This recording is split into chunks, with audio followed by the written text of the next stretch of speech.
What's going on, guys? I've got here a 2009 Dodge Charger, and I'm using this car to point out to you the location of the 3 fuses and the 2 relays for your windshield wipers. So we're going to begin by heading back to the trunk. This is where we can find 2 fuses that provide power for the electronics of it to work. So that's going to be over here on the passenger side. There should be a cover here for you to fold up.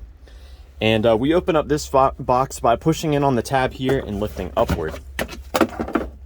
Now the first fuse I'm going to show you is a 5 amp fuse.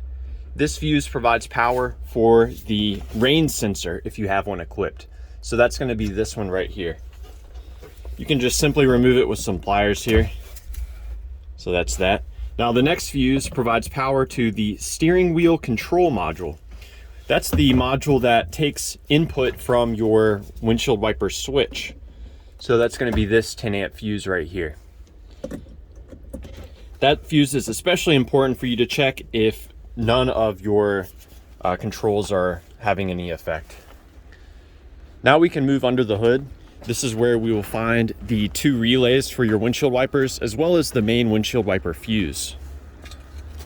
So here's our fuse and relay box. We open this up just by lifting up on this tab here and allowing the cover to pivot backward. Now the main fuse that provides power for your windshield wipers is this 30 amp Jks fuse. We can look down through the top of the fuse and see that it's intact. And should you want to remove it, you just grab it with some pliers and wiggle it from side to side while you pull it up. Now there are 2 relays for the windshield wipers. There's a windshield wiper on-off relay and a windshield wiper high-low relay. And I can actually go into detail about how these relays are wired.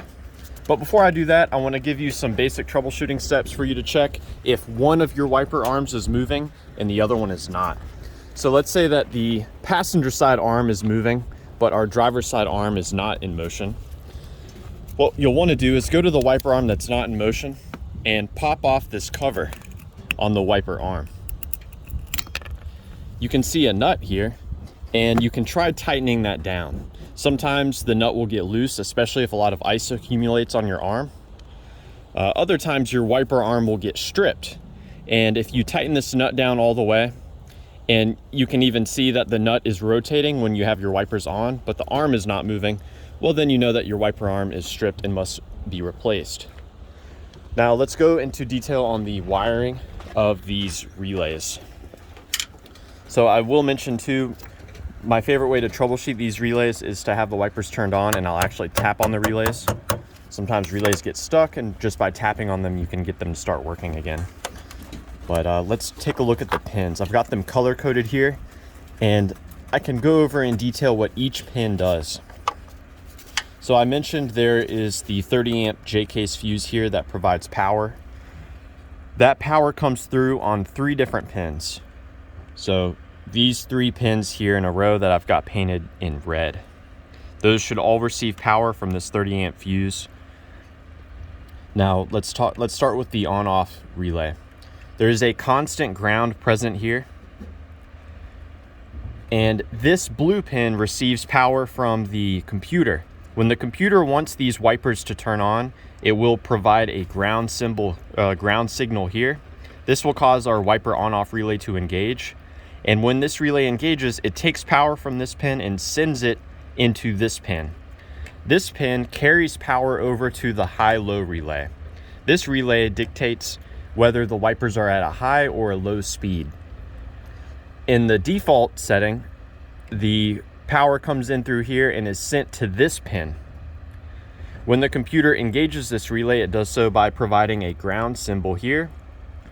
That engages this relay and causes the power coming in on this pin to get sent here instead of here.